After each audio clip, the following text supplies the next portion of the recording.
You have reached the Geek Elite. Good luck.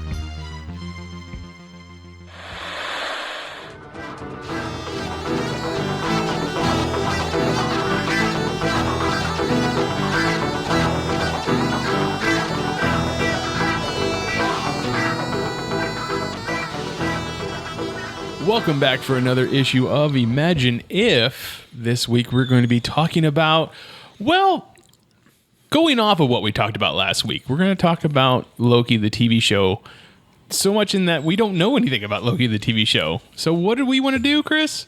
We want to do our style of crazy shenanigans and save the DC universe as well.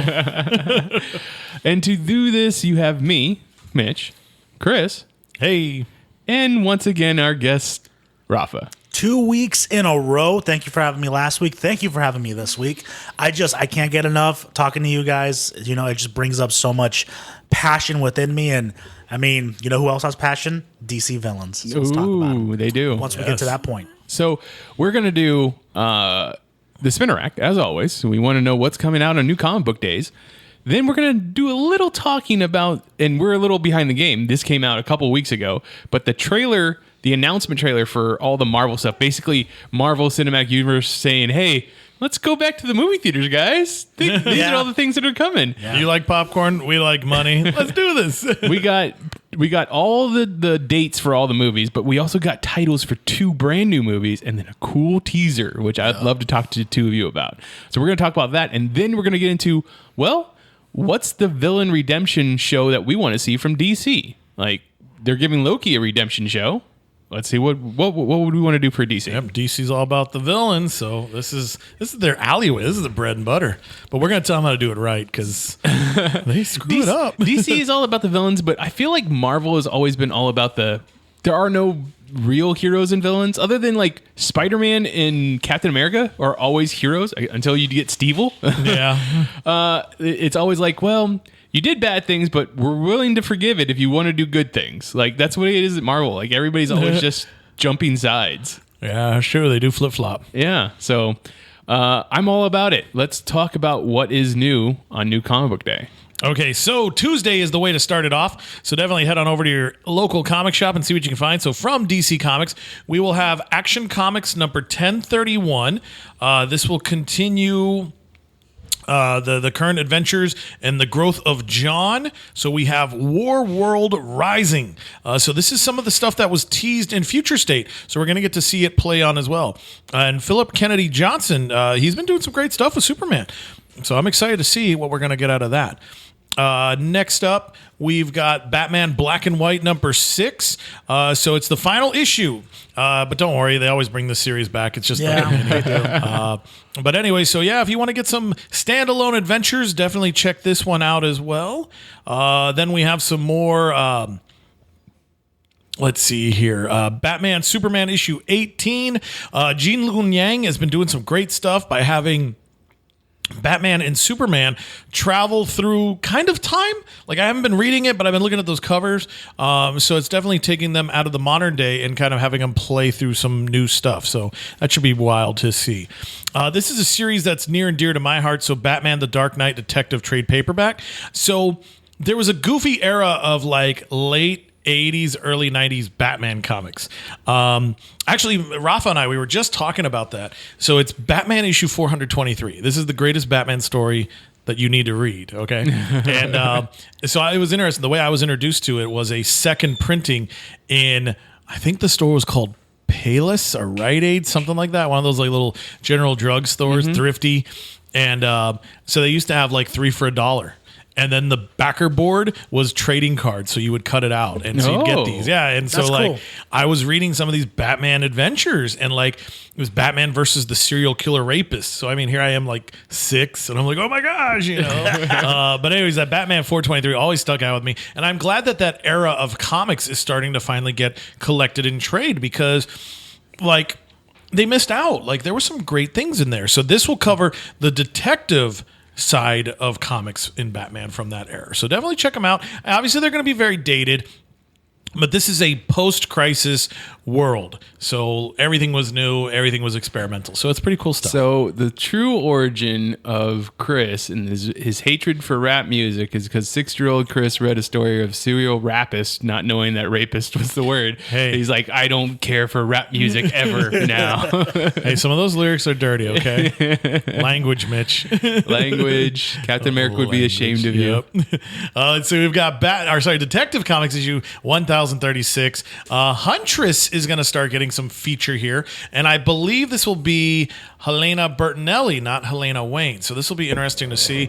She will be featured in a upcoming Secret Files, so they're going to play with some of the stuff there. So, and I hear she's even going to be getting a power upgrade. So this might be something to definitely check out. Are both characters alive in the DC universe now? The Helena Wayne and Helena Bertinelli? Yes.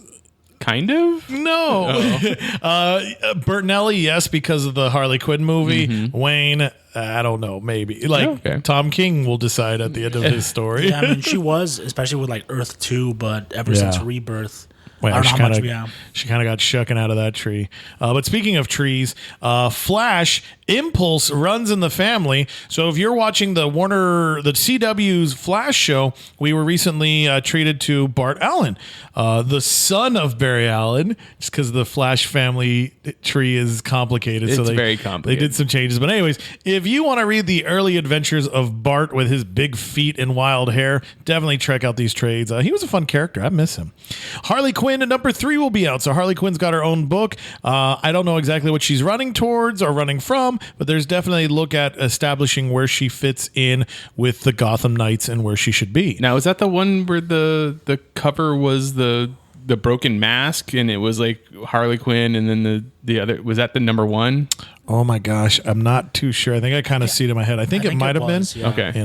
But I'm so lost because there's so many variant covers. It's hard to know It's what's been what a good anymore. series for sure, just because, I mean, I've always been a big proponent. I love that Harley Quinn is being kind of slowly accepted into the Bat family.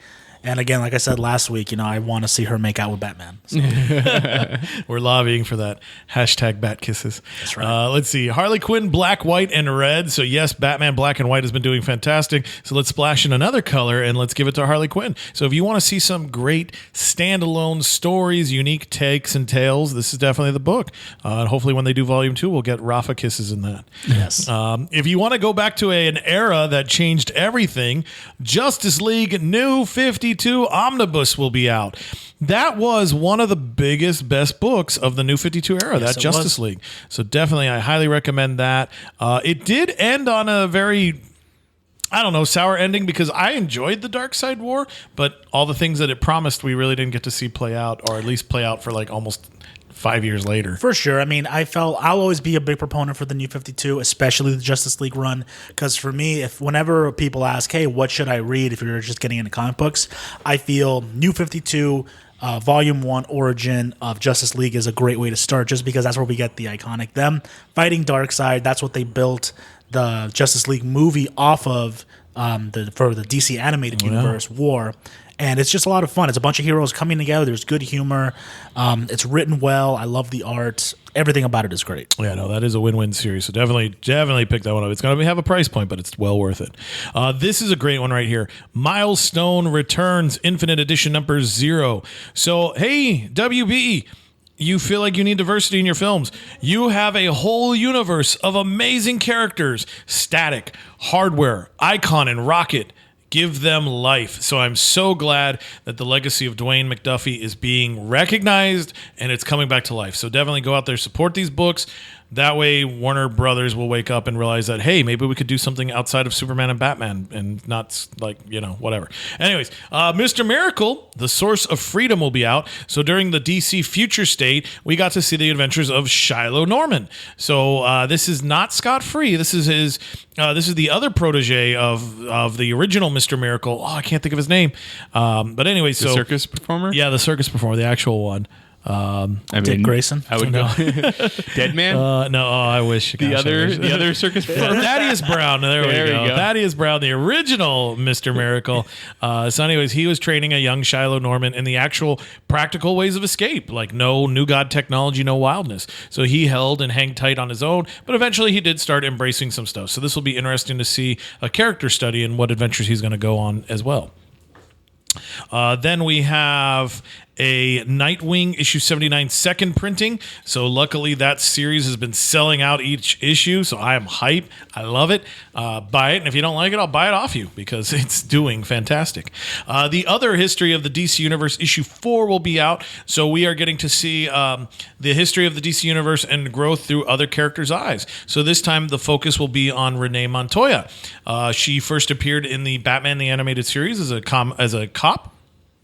Then eventually she got folded into the comics, and then she eventually became the Question. So we'll get to see some of the adventures that she goes through dealing with gender, sexuality, and ethnic. Oh, I can't speak these words. Ethnicity. There we go. I get too tongue-tied. Let's see. Robin number 2. So if you want to see Damian Wayne fight for his life on an island of killers, this is definitely where it's at. And this has actually been one of the big books coming out of the Infinite Frontier. I noticed you got hyped. What insights do you have from me, Rafa? So, I mean, I got Robin number 1. I really enjoyed it. The ending was very interesting. It kind of lives off of a cliffhanger. Oh, yeah, it did. And it's just kind of like, what's going on here? I like how Damian is being brought back in. I like how this is supposed to be kind of like his redemption story of kind of like him from the fallout of what happened with, the death of Alfred, as well as all the things that he was doing with the Teen Titans and him kind of straying away from the Bat family. So I'm excited for this because I think this is also going to lead us to more adventures with him and Dick, which I'm very excited about because when they're together, to me, that is my Batman and Robin. Ooh. I love them together very much. So I've been enjoying the story so far. I think it's okay. I'm afraid to ask. I know the one of those pictures was Damian Wayne versus Connor Hawk. Has that happened yet? No, Not yet. Not yet, but yeah. So Connor Hawk is one of Mitch's favorites. He's been lost in limbo, the worst fate of any character. Yeah. At least if your character dies, they can come back.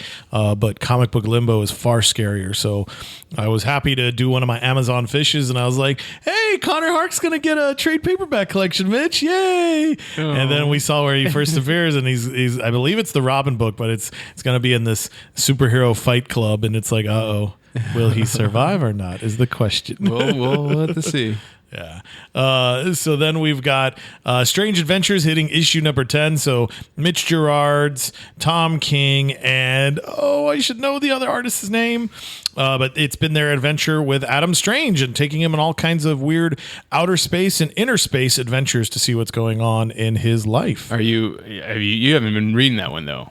No, I think I'm going to, with so much that is going to be happening in that book, I kind of want to sit down and read it together. Yeah, my brain doesn't have as much space as it used to hold on to these monthly mysteries.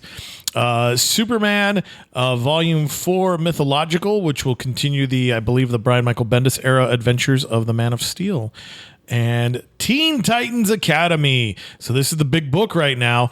As you can see on this cover, we have the Teen Titans will be going up against the Suicide Squad. So Connor, the other Connor, is going to be coming back to the Titans. Will it be a welcoming home, or will it be more of a worry? And then, hey, it's Peacemaker. He's going to be blowing up pretty soon. And then, of course, this is all on the adventure to figuring out just who is Red X. I figured this would be a book that's right up your alley. Rafa, are you reading it? I'm not. I mean, it would be up my alley, but the only reason I'm not reading it is because I only want Red X to be Damian Wayne. And because Damian has his own comic, I'm pretty sure it's not him. So it's like I'm bitter. That's where I'm at. So in the old Teen Titans cartoon, I know it was... I think it was Dick Grayson. It was Dick, right? Yeah. Dick was the one that's he was Robin the Red in X, that, right? Yeah. And he paraded around as Red X, but then there was another at the end of that show, or towards the end of that show, they had someone else was in the costume and it wasn't him. Like, does anybody know? I didn't watch the cartoon. I don't so remember. know. It's been too long. Yeah. Okay. Just interesting. So that's the DC side of things. So definitely come back to your comic shops Wednesday, so that way you could see what's going on with Marvel Comics, where we get Alien issue 3. So Philip Kennedy Johnson is writing about a super alien. This time he's writing about a xenomorph alien. So that's pretty wild. And these covers are beautiful. Yes, yeah. There's been some great stuff there. Amazing Spider-Man by Nick Spencer, Volume 12. This will be a collection of Amazing Spider-Man issues 56 through 60, where we get to see Last Remains Fallout. So Norman Osborn is back. He's atoning for all his sins. Harry is a weird scorpion centipede weird thing. I don't know what the hell Nick Spencer's doing anymore. It's crazy. So anyways, moving along on that one. Beta Ray Bill has his own miniseries, so we're in the midpoint on that one. So definitely with what we're going to talk about a little bit here later, I'm pretty sure we're going to be seeing more of this guy. So definitely keep an eye on his comics. Black Panther hits issue 25, and this will be the last issue of Ta-Nehisi Coates' run. So I know he's been doing some amazing stuff with the world of Wakanda, so it'll be very interesting to see how he ends this journey that he's been on. Black Widow issue 7 will be out, so I know there was a lot of hype because I want to say Scarlet, but that's not her name. Natasha was living an interesting life where she was happy. And so they're advertising this as a new arc and a new mission. So it'll be interesting to see, is there fallout or we just moving along? Now, I mean, obviously the comic book company has to have been just scrambling, like with the fact that the movie was supposed to come out over a year ago at this point now. And at this point of the release of this book, the movie still has not come out. Like, do you think there's been heavy edits to whatever storylines that they were using those characters for? Because honestly, we know as comic book readers, whenever something happens in the movies, they try to if it didn't come from the comic book itself, they try and adapt it into the comic book. So, do you think? I think they'd have to, because I mean, with as big as a machine that the MCU is, and just how it kind of builds and creates itself. I mean, for the Black Widow series, like just the comic book, it has to be a headache, because I'm pretty sure they've had all of this build up. They know what's coming. The pandemic hits, and now all of a sudden it's like, okay, what do we do? And so either they left it as is, or they would have had to have changed some things up. Well, you're right. Two things hit it. One, the pandemic. So I forget who was writing it, and I don't know if the writer continued on Black Widow, but it was like, so you're building this story, you're building this situation, and then publication gets frozen. So you got to sit on that. And then the story's doing so well, it's gaining hype, but now the publisher's going to tell you to hold on because we want to save that hype for the movie. So this has definitely been a challenge for the creative. I will say, I have a feeling that there probably is like, yeah, cut it off now and let's save it and let's try to revive it later.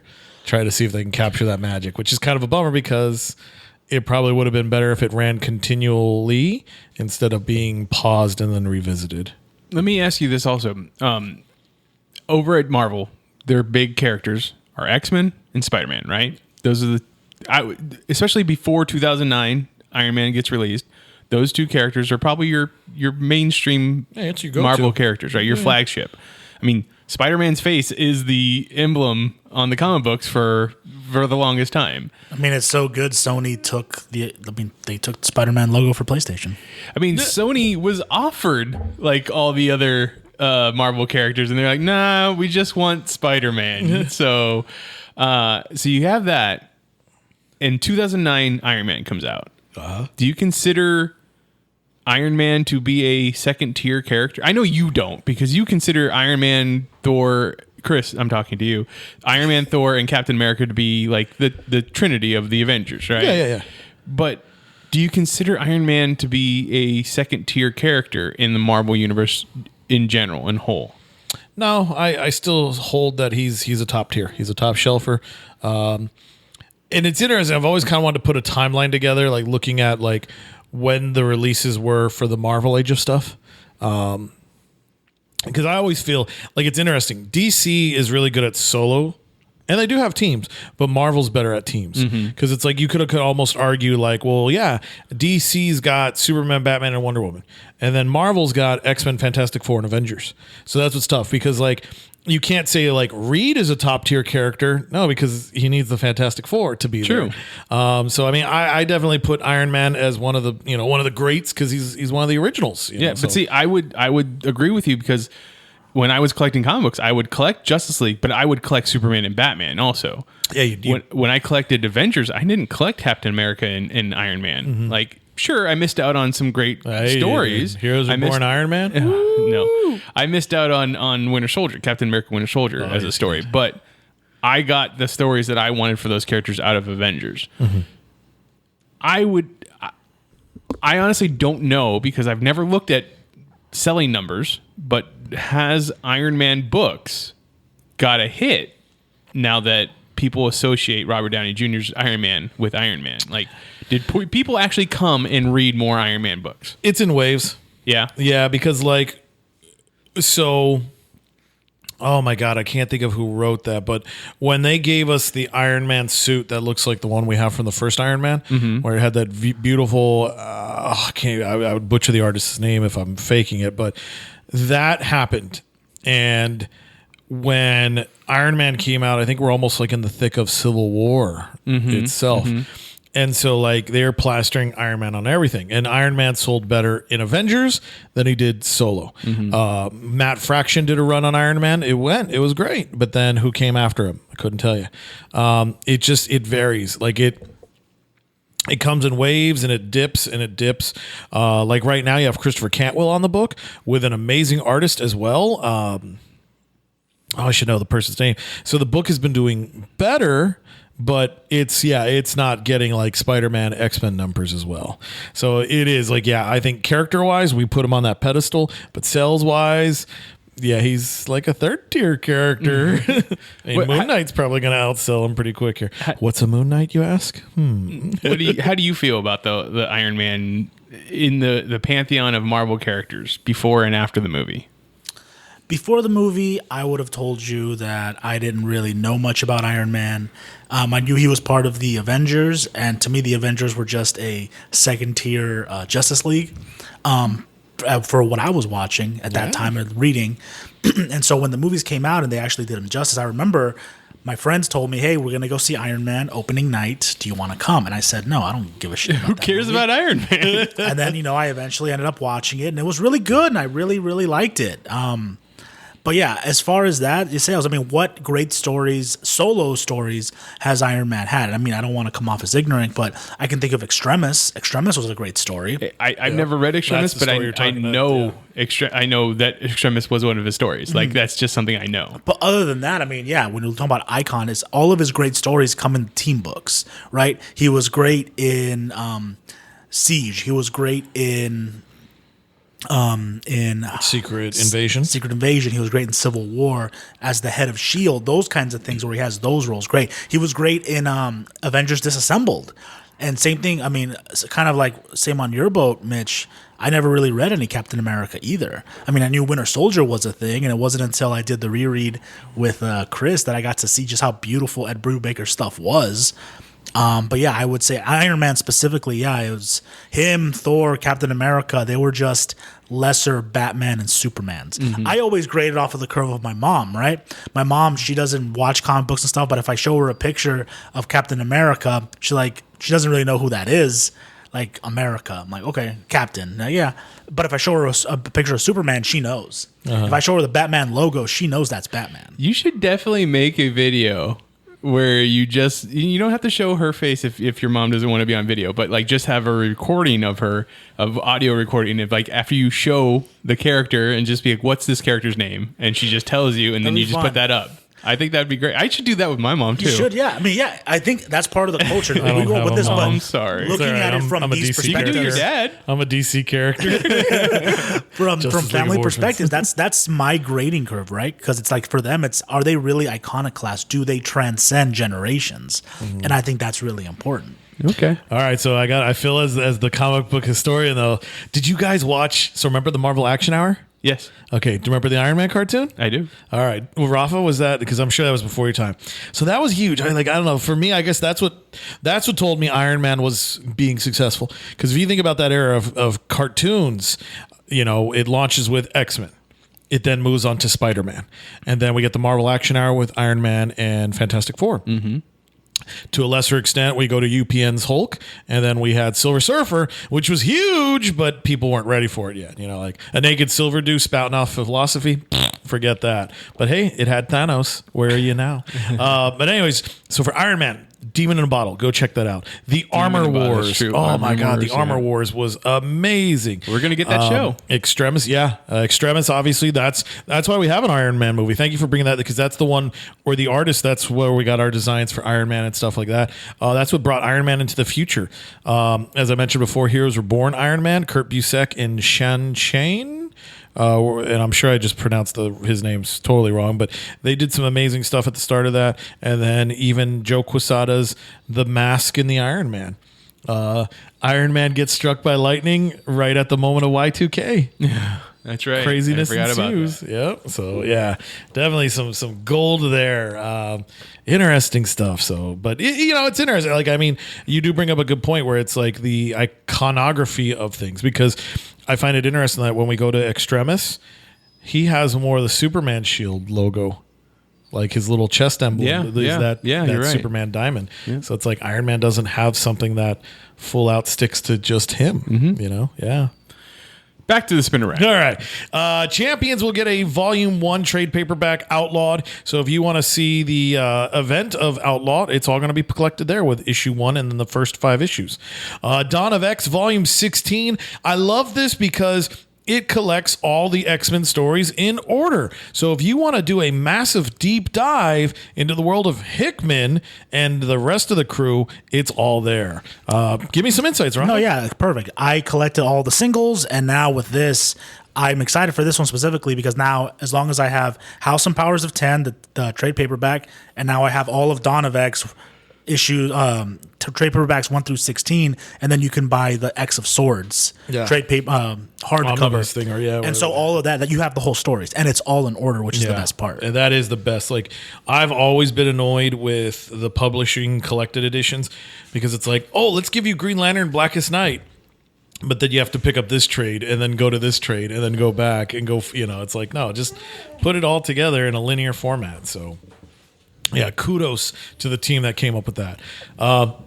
This is exciting news. Demon Days X-Men #1 has a 3rd printing.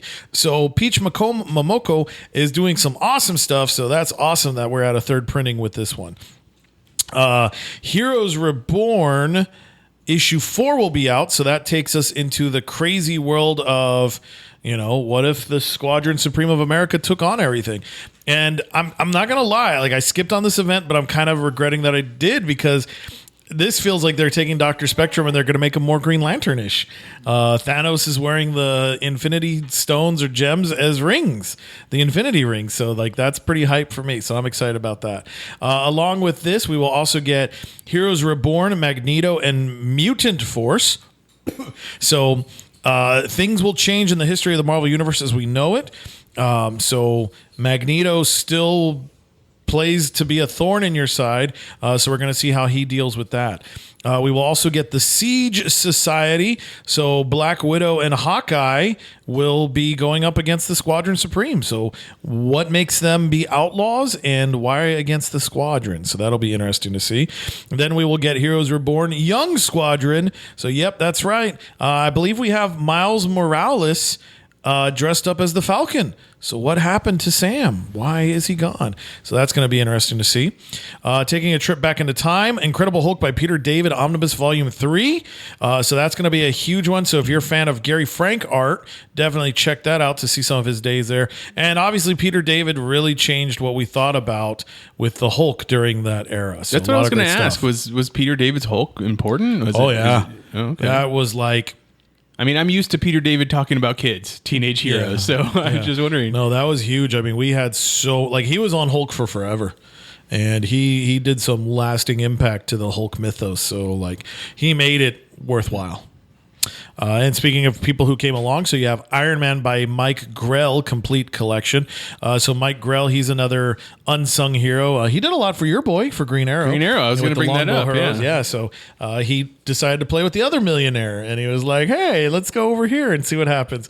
So there's some definite hidden gems inside that trade He also paperback. has that book that character that's like a sword and arrow guy, but he's got white hair. Like it's not Deathstroke, but it's like, and it's not a DC character, I don't think, but I forget what the name of the character is, but that's not right. Like the way that it looks a lot like the same art as Longbow Hero or Longbow Hunter. So I forget what it's called. Oh, well. We'll have to explore that one. Let's see. Well, since we've been talking Loki, we have Loki, Agent of Asgard, the complete collection. So there was a time where, well, let me just go after the solicit here. As Asgardian's one-man secret service, Loki is ready to lie, cheat, and steal his way through the most treacherous missions the All-Mother can throw at him, starting with a heart-stopping heist at Avengers Tower.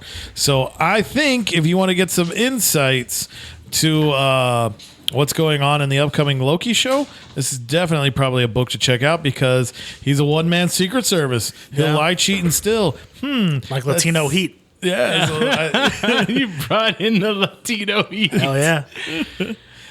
So definitely pick that one up. Because DB Cooper, there we go. DB so Cooper. I wonder if maybe that's where that idea comes from. Yeah, we're definitely getting Of that. You see that in the trailer, the DB Cooper, and how, of course, the way the DB Cooper got away is because he called on magic, the Rainbow Bridge to take him back to Asgard. So it wasn't real history. Let's see. Then we have Maestro, War, and Pax. So again, Peter David's legacy on the Incredible Hulk is now being used in modern day. In my personal opinion, I feel like by having more of Maestro, they're weakening him as a concept. But, hey, I hope people like it. I love the solicit for that. It's just one word, Doom. And now this is going to be fun to say out loud. Get ready to purchase my Man-Thing omnibus. That's right. Man-Thing is celebrating 50 years of existence. So if you were like, God, I only wish I had like his first 20-some appearances. Yep, there's an omnibus for that. So definitely be ready to check that out if you'd like. I think the only Man-Thing I've ever read is when he showed up in Thunderbolts. Like there is a section of Thunderbolts where he's on the team.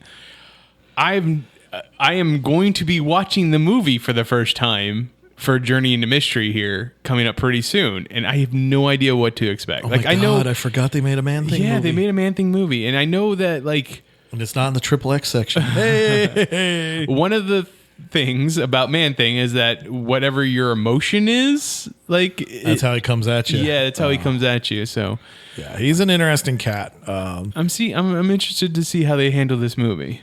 Yeah, that'll be that's a thing. I totally forgot. Yeah. Let's see. Then we've got Marvel Treasury Edition. So what I like and I dislike. So there was Marvel issues 1 through 6. So that's writing off the celebration of Marvels. So we're getting Kurt Busiek to come back and give us these stories. So there's a Spider-Man 1, the Avengers, X-Men Thing, Doctor Doom, Vision, Namor, Submariner, Warlock, Rocket Raccoon, and various other characters and whatnot. The X-Men one focused on Cyclops. I really enjoyed that issue. And so what's going to be interesting is they're releasing it, but they're going to put it Treasury size edition. So if you want to see some really big panels, definitely check this out. I know they will be redoing this probably as a regular size trade. So if you want to wait on that, that's definitely that. And these are pretty cool too. The Marvelverse graphic novels. So obviously as characters are starting to get fantastic and amazing and spotlighted, they create these bite-sized trades that feature everything. So I'm going to try to make sure I say this correctly. Nope, I already messed up. Shang-Chi. Yeah. Shang. You pronounce it with the because I almost want to say Shane with a G. Right. So I should go Shang-Chi. Yep. Okay, I will work on it. No But yeah, so if you want to learn about this character, definitely these are some of the books to go to. So you're saying these are 101s of these characters? Oh yeah. They copied our idea. Thanks, Marvel. And just then spread the thanks, love. Marvel. That's all we're asking. And thank you, Marvel. Yeah. Let's see. Miles Morales issue 26. Sorry, Miles Morales Spider-Man issue 26 is out there. And that's right. We're using that ugly word, clones. So I'm hyped for that.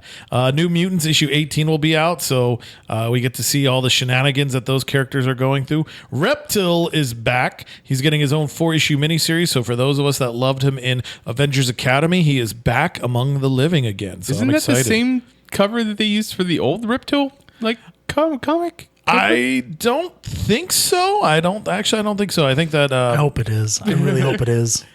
let's see. This one's a great one that I'm excited about. So, Spider-Man, Spider's Shadow #1, second printing.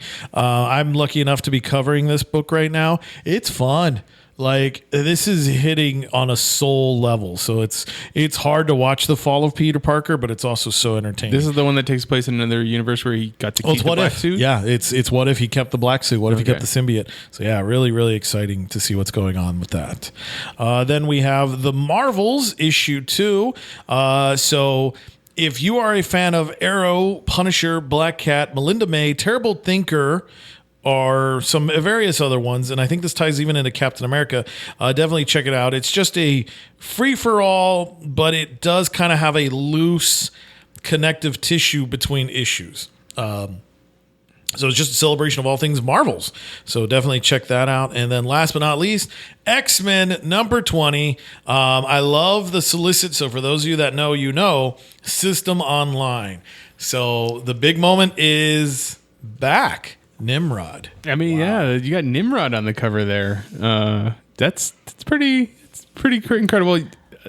Nimrod as a character, or as a foil, I guess, is what more it is. It's always the future Sentinel, right? The Yep. Sentinel from the future. They've become more adept at hunting down mutants and stuff like that, because mutants don't already have enough issues and problems that they need to worry about future Sentinels coming at them to kill them. Yeah, and Nimrod, I mean, the whole purpose of House of X and Powers of 10 is just to stop him from becoming functional. So, kind of like from what we talked about last week, right? Hickman has given the X-Men basically all of this great, triumphant, just moments of success. And now it's all about to come crashing down. Big time, yeah. So I'm excited. No, I'm hyped for this. I've always loved Nimrod because he was the worst. Like, and the sad thing is the fact that he exists means you're not winning. So I'm excited to see how this is going to play out, because that was one of the best parts about House of X and Powers of 10 was the whole Nimrod storyline. So it's like, okay, if we're saying System Online, this is scary. So I'm excited. And I also love the idea of Nimrod. Like, I've always thought of it as a put down. And I didn't, because of Bugs Bunny. The Bugs Bunny thing, yeah. But it turns out Nimrod is like a great hunter. Yeah. So yeah, that's funny how that happened. Like, Bugs Bunny literally changed the definition of a word for billions of people. Yep. And that's why it was always funny, because when I would read X-Men comics, because like Nimrod of the 80s was scary. Because again, what the hell's the internet? What the hell's a computer? You know, I thought a computer was just a boring Nintendo. So to see that these things will rise up and kill us, and after watching the Terminator as a kid, it was like, oh my god. So yeah, so I'm hyped for this. I can't wait to see what's going to happen. And if I remember correctly, I think this is also Hickman's last issue. So I'm pretty sure the gala has happened or is in process. But yeah, I think the gala happens after this. Okay, after this. So yeah, so that's gonna be. So the gala is his tie-up, like that's his finish to X-Men, or is he doing other X-Men stuff other than the X-Men book? I think he's not on X-Men after this. Yeah, I don't think so. Like, it's his world, and I'm sure he's probably like consulting, but I don't think he's writing any of the books. Wow. Yeah. All right. So that's your spinner rack. System Online. Like I said, I wanted to talk to two of you about the new titles that we got. So in this trailer from Marvel Studios, we got the new release dates for Black Widow, Shang-Chi, and the Legend of the Ten Rings, the Eternals, Spider-Man No Way Home, Doctor Strange Multiverse of Madness, Guardians of the Ant-Man and Galaxy. Wasp. Ant-Man and Wasp Quantumania, Guardians of the Galaxy Volume 3. I think there's one more in there. But then we also got the titles Yes. for the new the Black Panther movie and the new Captain Marvel movie. So it's Black Panther Wakanda Forever, which I want to say, before the unfortunate passing of Chadwick Boseman, when Ryan Coogler came up to Kevin Feige on stage at some event, he like gave him a script. It was all ceremonial, and I just threw up air quotes. But they said that it was going to be called Black Panther 2 Kings, and I don't know if that's true or not. If my memory is faulty, I don't know if you remember either one of you remember that at all. But if he had to go and change it to Wakanda Forever with the passing of Chadwick Boseman, that to me explains. They had to go a different way with the story. Yeah, I definitely could say they for sure had to go a different way for the story. That's such a tough pickle to be in, because to me, and I don't say this like with callousness, because I think Chadwick Boseman was a great man. I mean, heck of a dude. I hear nothing but positive stories, and with some of the stuff that comes out of Hollywood, it's refreshing to hear about Chadwick Boseman. But like, I don't think Iron Man should be done with Robert Downey Jr. I don't think Captain America should be done with Chris Evans. You mean done without them? Yeah, no, okay. I think they should be done without them.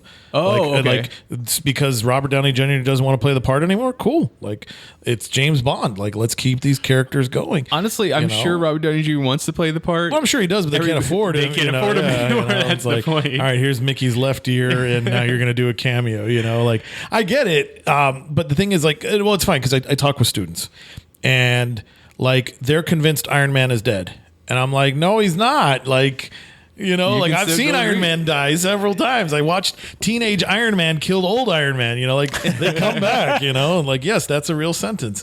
But I don't want to, like, because there's so much more that can be done with the movies. Like, as we just mentioned, like, the Armor Wars, like, that's coming up as a TV show. But it's going to be War Machine instead of it's going to be Iron Man. Yeah, I want Tony there. Like, I want people to like look at Tony and be like, "You're a jerk."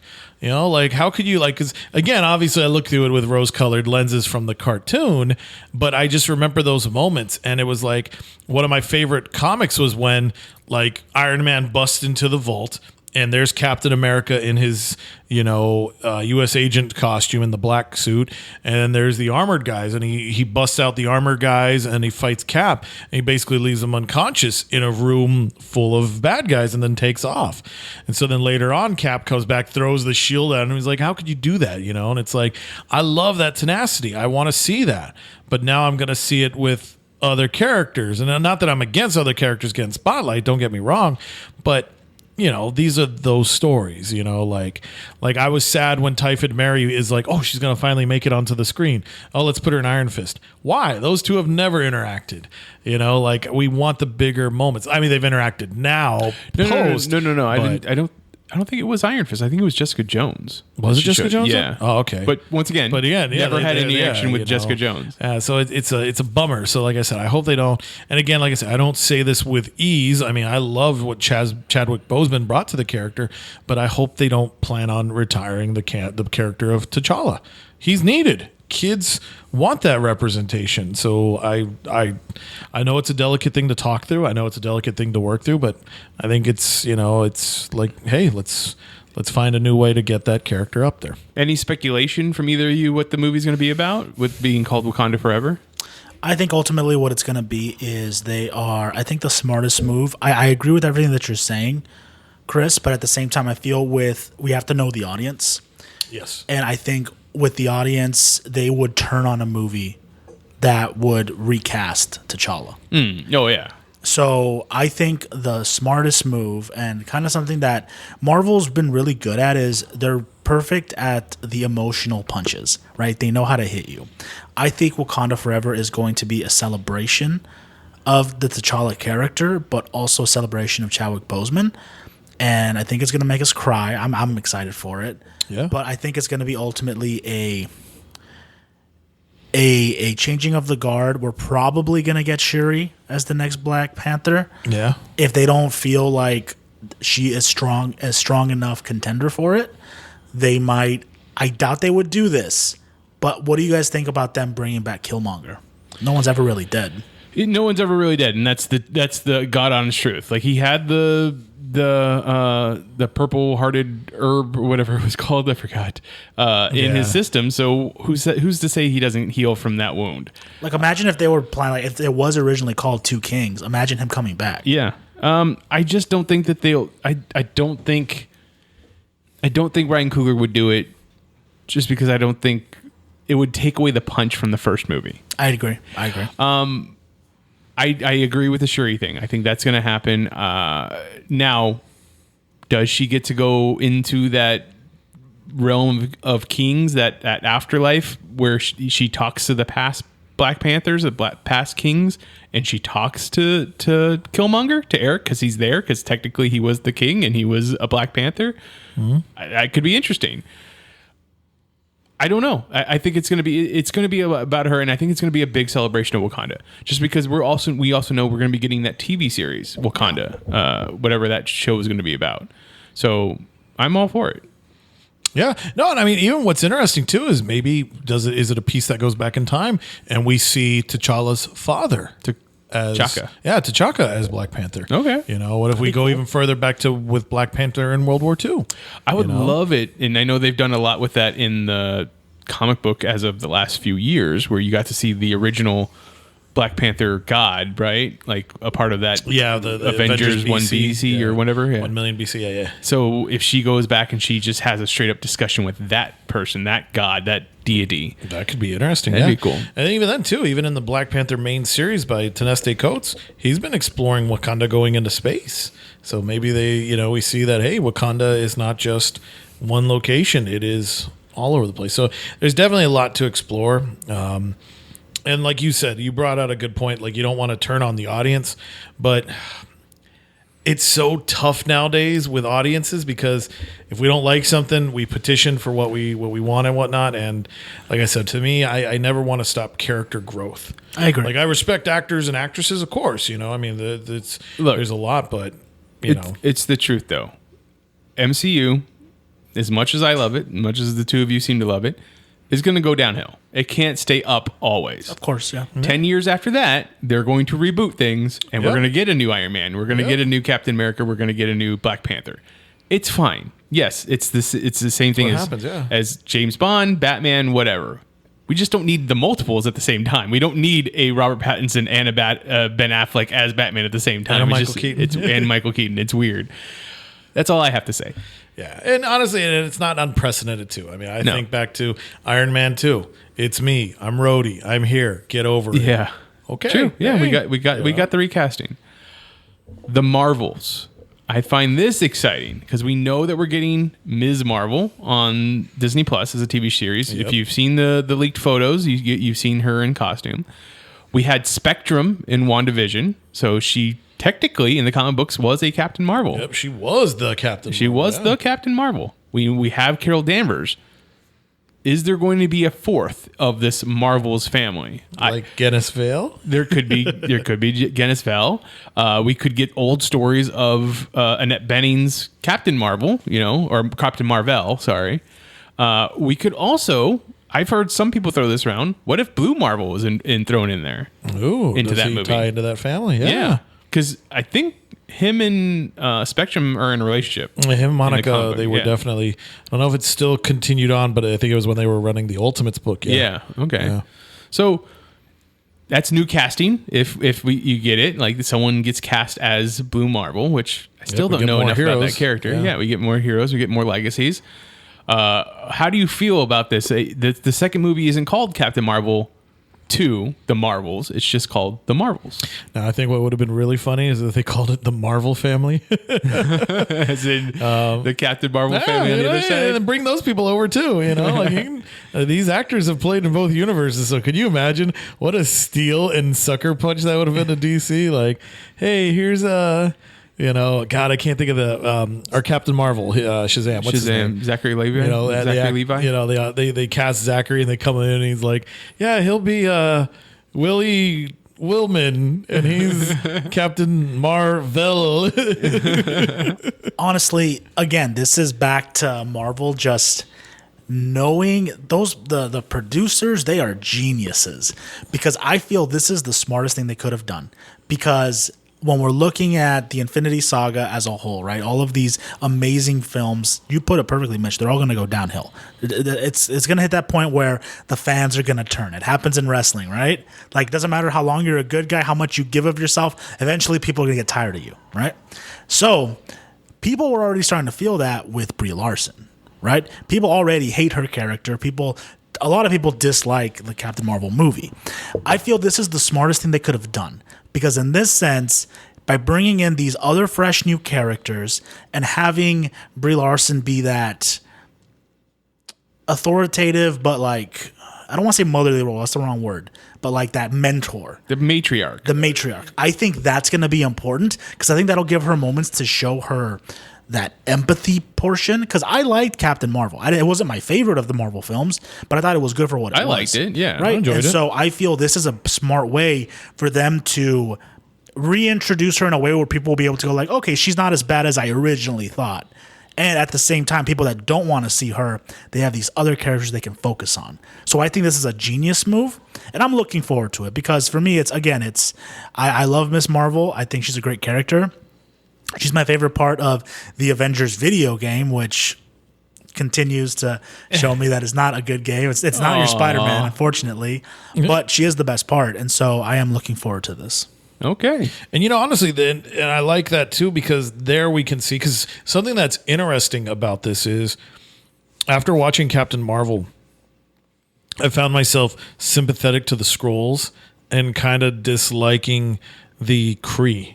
And that's not how it's supposed to be from the comic standpoint, Like, yes, the Kree, they're warriors, but they're noble warriors, But it's like, so far, our Kree, our true alien Kree, they've not been good people in the MCU. No. So it's very interesting. And the fact that, the Skrulls, like, oh, yeah, they're teaming up with Nick Fury. It's okay. What? So yeah, there's going to be a lot of opening. And again, with connections, the Secret Invasion show. Yep. Secret Invasion show is going to be a big one. What are we going to see? How are those two going to play with each other and bounce back and forth?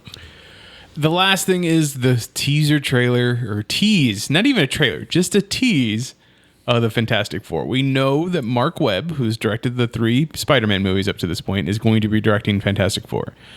There has not been any casting. There has not been any cameos, but I think everything is. I have a friend. Sorry. Everything at for the Phase 4 is leading up to the introduction somehow of the Fantastic Four. We saw it in Far From Home, where you had the 4, 3, 2, 1. See what's coming kind of thing.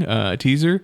I think in Ant-Man and the Wasp, you got these explanation of how the Fantastic Four could have got their powers in the quantum verse, because like everything is kind of elemental based in that quantum verse.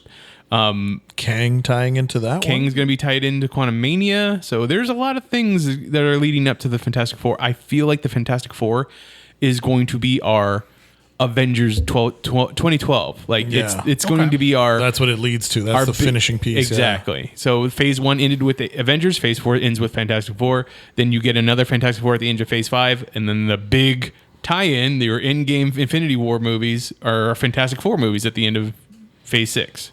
I'm down for that. I just think that's what it's going to be. I have no idea if that's what. That's no, that true makes or not. sense. Yeah, and I completely agree with that. And if they don't have Michael Chiklis as the Thing, I will riot. Really? So I enjoyed That's this good. thing. He'd be a great Ben Grimm. I loved him. He was. He was a Ben Grimm. Yeah. My greatest casting, I think, for Ben Grimm, and he could only do the voice. I'm sorry, I love you, but you're just not young enough to do the physicality of it anymore. John Goodman. I think he'd make a great voice for Ben Grimm. Yeah, I never thought of that. Yeah. I'm okay with an animated series featuring that. Right. Bring him up on MODOK, the show. What do you guys think is the best option? So should Ben be completely CGI? Yes. Yeah, I also agree. As long as it's not I was going to say no. as long as it's not Fantastic Four, like the terrible Fantastic Four, the worst movie ever made, that kind of CGI, as long as it's not that Ben Grimm. Yes, that Ben Grimm was bad. But Terrible. if you could give me a Ben Grimm that looks like how they've done the Hulk now in all these Avengers movies, I don't see why it wouldn't work.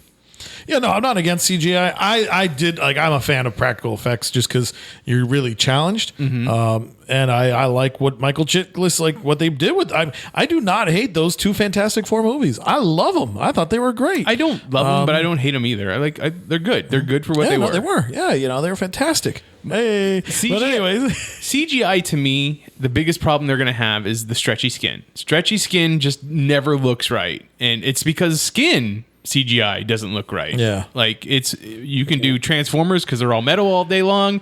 You could probably do Rock, and I don't know if we've seen any Rock characters. I mean, you kind of have like Sky High. Groog?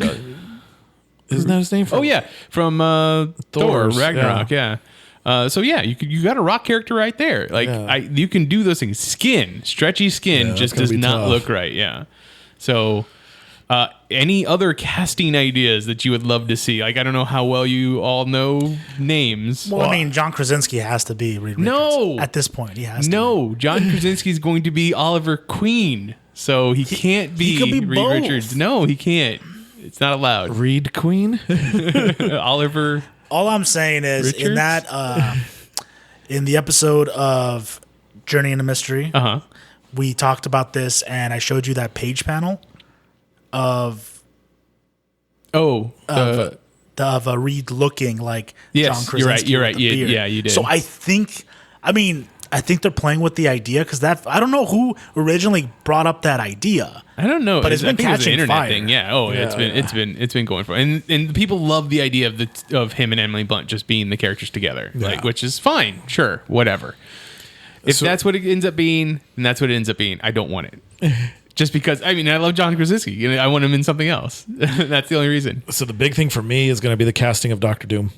Okay. Like I love that character. And I feel they haven't done it right in 4 movies. So No, you're not wrong with that. There's some truth to that because that is the one part. Like I liked that actor that they had for him in Fantastic Four 1 and 2. Okay, I think so it was Julie great, but I McMahon? just didn't care for the way they did the origin story for him. Yeah. I felt like they kind of shorted the character.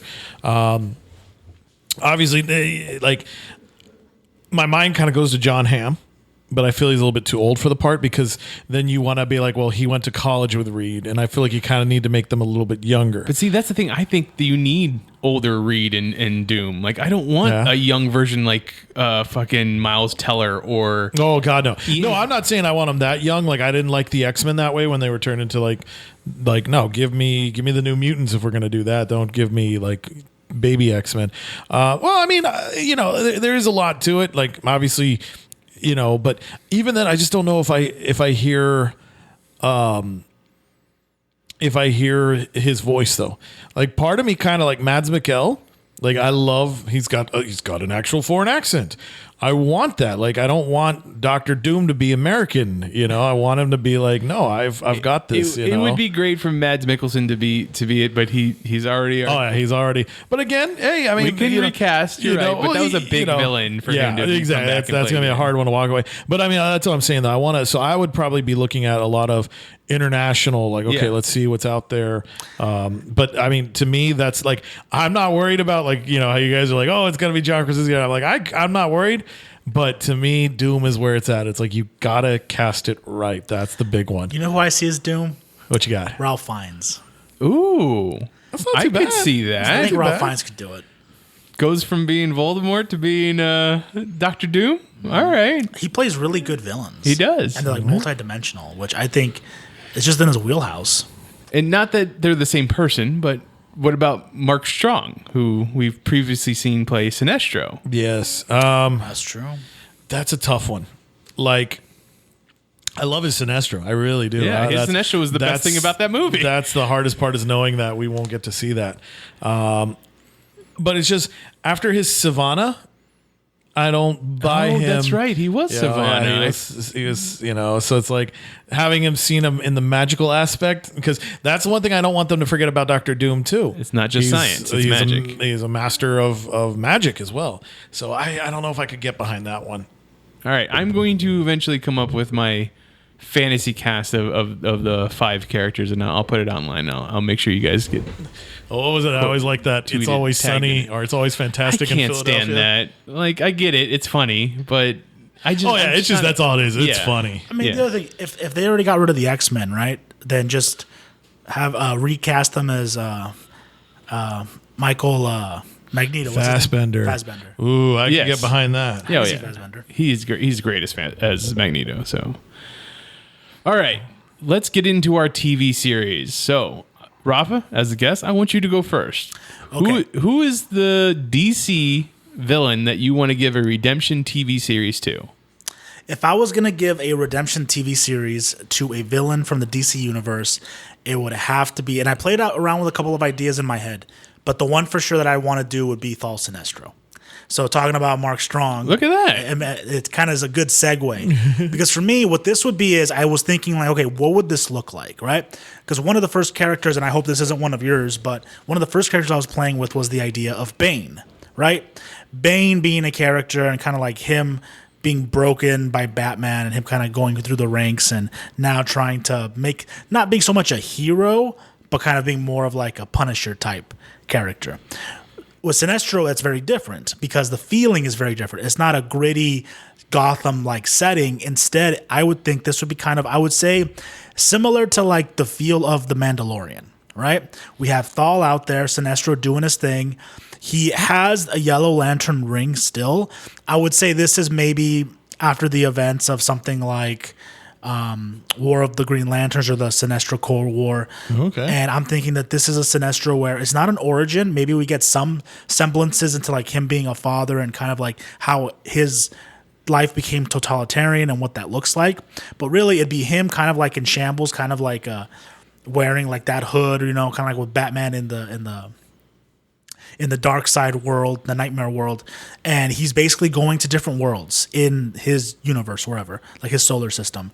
And basically each episode he's going off and he's trying to find some kind of a talisman or something, and just so that he could find out what his future is. And he, along the ways, he meets different people who need help. So kind of like Obi-Wan Kenobi in the Kenobi series, right? Like kind of being that wanderer. Nobody really knows who he is, and like he has like, should I use, can my ring of fear be used to do good? And what does good look like? And I feel this could be like a 10 episode series, 40 minutes. And basically it's kind of a combination of we're looking at flashbacks to who he was and how much he loved his family and how much he loved his people, how that led him to being corrupted. And when he had the power of the Green Lantern ring, that annoyance, kind of like Anakin Skywalker, right? Like he wants to take control, what that looks like and the mistakes he made. With the current story of him going to places, wandering, trying to find this talisman or whatever it would be for some kind of redemption. And it ends with him basically not being a full-on good guy, but he's made a difference in some people's lives. Maybe he doesn't go to different planets. Maybe he's on one world, right? And he's helping these different people. He's like a nomad. Like, oh, wanderer, can you help us? And it ends with him using his ring to save everybody. And then like, oh, what's your name? It's like, he doesn't give them and he just walks away. He leaves. And then maybe that could lead us to a season 2, or maybe we have more redemption. I love he's just like, I'm just the Green Lantern. Like he calls himself the Green Lantern. I like that. Yeah. I like that. But your beam was yellow. And then he kills the kid. Colorblind. But I'd like that because then, I mean, HBO is going to be doing their show with the Green Lanterns. Yeah. So I'd like to kind of delve on that as well. You know, maybe with that success, I'd like Mark Strong to play Sinestro. Who do you just get Mark Strong to come back? I get Mark Strong, yeah. Sure, Yeah, why not? like we just said, he was the best part of that movie. And, you know, he knows he plays that character really well. And it'd be kind of like off that space setting. So the way that I can best see it is kind of like a Western of a man who's lost his way. Yeah. But a Western that's set in space with those flashbacks being Oa and seeing the Guardians and their hypocrisy and kind of building more of like, okay, a good man can be corrupted. Because I think that's what Sinestro's story is. You know, he thinks he can do the Guardians' job better. Right. And kind of like Chris alluded last week, well, who put these people in charge, right? Yeah. And so it's kind of like we kind of make the world we want, and how ultimately at the end he makes the decision to do better, or to at least do something that's not inherently selfish. And I think that's the important part. It's not that it's a good act, it's he chose to do something that would help someone else. And then from there you can keep him a villain or you can keep him a good guy, however you want to do it. I like that. I can get behind that show, and leaving it Mark Strong, that means you get possible cameos from Ryan Reynolds. It's Hal Jordan. Yeah, he finally watched the movie. So he did. It's not too far off. All right, Chris, your turn. What's the villain that you want to see? All right, so I'm kind of torn here. My initial thought, actually, it's funny you mentioned that. I thought about Sinestro as well. I was like, that's gonna with the Green Lantern show, and I know they want to feature him there. So I was like, okay. So And my own rules won't let me do this next one. So I thought about Monarch, but not Monarch, it was Hawk who became the bad guy. I wanted to play more with it being Captain Atom. Like, Right. okay, but I'd rather save that for a Captain Atom show that leads to Yeah, because that's more of a hero becoming a villain and that turn. So it's like I'd rather go there. So ultimately, I sat down. I just my favorite DC villain, Two-Face. Okay. I want a Two-Face show. That's a good one. And the way I like playing this one, and the show that I would feature is, like we call this a hero's redemption, but it's actually going to be a villain's fall. So what's going to happen is I want to take the year one story or the year one later story. So in this one, like Harvey's been cured. Like the psychosis, he can control it. The face has been repaired. So we saw that in some of Grant Morrison's, or before Grant Morrison's Batman. And so they play with that. And it's like, okay. And so like Batman's like, I can trust you. You know, you've got some skills. I train you. And so in this, I would love to have it, like whatever I get, 8 or 10 episodes. And it's going to be like it's going to have like 3 eras to it. So it's going to be the modern day where Harvey Dent is just basically being a vigilante, doing superheroics while Batman is gone. Then it's going to flash back to his days of becoming a district attorney. So like when he had the passion for justice and for law, but then his time as Two-Face when he kind of saw that it's all irrelevant. It's ridiculous. And so I think that would be great to play with those ideas in that. And again, it plays to Two-Face's duality. Like I have my passion and thirst for justice, but I also know it's fickle. And so as these things are going on, and then I would play out the story as James Robinson had it go about, where it's like, okay, eventually it's like, all right, Batman comes back. It's like, okay, you can go now. We don't need you anymore. And it's like, wait, this is my purpose. This is what I have. If I don't have this, then I go back to that. And I would love to have it where it's like that, we've seen Harvey saving people and he loves the fact that people don't know who he is. Like, who are you? And he's like, I'm good. We'll just keep going along. But then finally I would end like whatever my season finale or series finale is, where he's just looking at the mirror and you see him literally carve his face and then pour acid on it and realize I can't escape. And it's like, there we go. I like that. So I would love to just basically adapt face to face. I think that'd be the way to go. So are we ringing up Aaron Eckhart? Are we going back to Tommy Lee Jones? Or are you really going back to Colt 45? What's Clint Eastwood? No, Billy D. Williams. So I definitely want somebody younger because of the fight scenes and whatnot. I'm so out of touch with Hollywood, so I don't know who's a what now. I know I just said younger. So again, I think of, and it's funny because it's like both Dr. Doom and Two-Face are like, they're beautiful men. And just that little flaw is what, even enhance their ego to go more villainous, but I think like, John Hamm could be great for it, but he's not going to be physical, no offense to him, but he's not going to give me that, but I don't know. That's where I struggle, he'll just be a CGI combination. Tom Holland. There we go. Tom Holland. You're talking about CGI combinations. That's exactly who it is. Let me show you a guy that I think might do well. Is your young well, this is a guy who's already been Two-Face, so he's right, that's true. So there is an actor by the name of Harry Treadaway. He and his twin brother have done stuff, so you can use that if you want to, but you don't have to. But Harry Treadaway was in Mr. Mercedes with Domhnall Gleeson's father, and I can't think of the guy's name, but he was Matty Moon Eye in the Harry Potters, but that's neither here nor there. Harry Treadaway, and then he has a twin brother named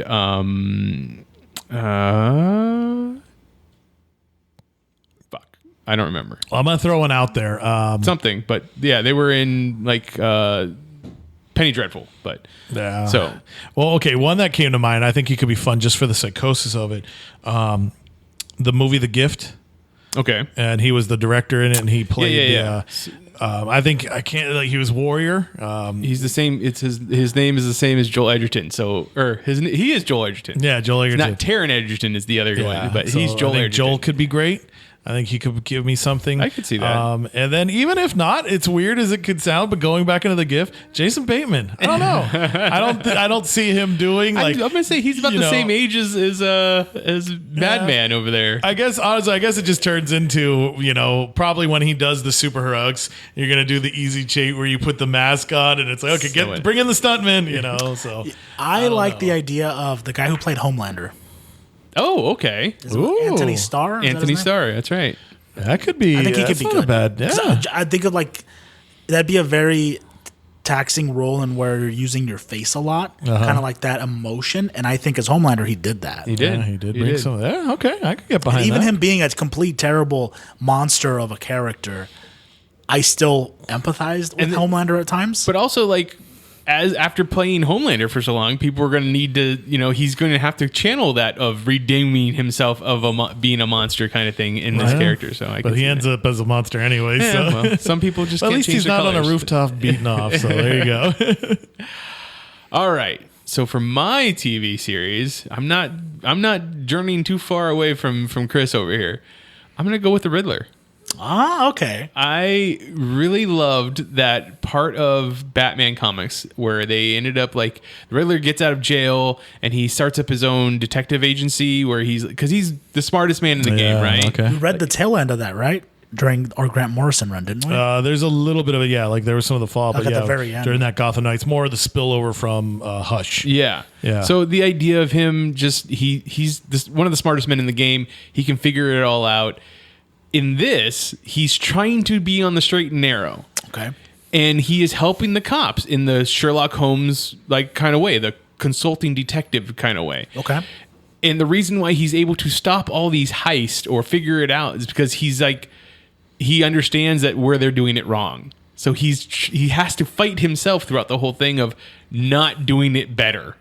Okay, kind of thing. I like that. Right? I like that. That's genius. So, like the whole series is him fighting his urge to rob these places, to commit these crimes that he sees other people doing a worse job at doing it, and it's him fighting himself the whole time of like, do I want to stay on because he's making money. He doesn't need to rob banks at this point. Like I'm living comfortable. We're good. He's kind of a celebrity. Like he is hitting it high on TikTok and his own blog and all that stuff because he's out there. He's still wearing the Riddler costume, but he's not wearing a mask. Like he's got the glasses on and stuff. And he's kind of an extravagant character, but he has to keep fighting himself to not commit the crimes.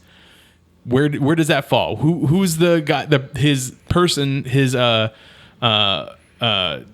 What's the Sherlock Holmes detective? Moriarty? Not Moriarty, but the person on the force that he usually works with. Oh, so like his Jim Gordon. His Jim Gordon. So yeah, who's his Jim Gordon in the Gotham PD? Like I think you go with Harvey Bullock. Give Harvey Bullock and Riddler because people always look at Bullock and think, well, he's a big stupid fat oaf eating a donut. When in reality, he was a good detective. Yeah, exactly. So give him Bullock, and the two of them, like Bullock has to.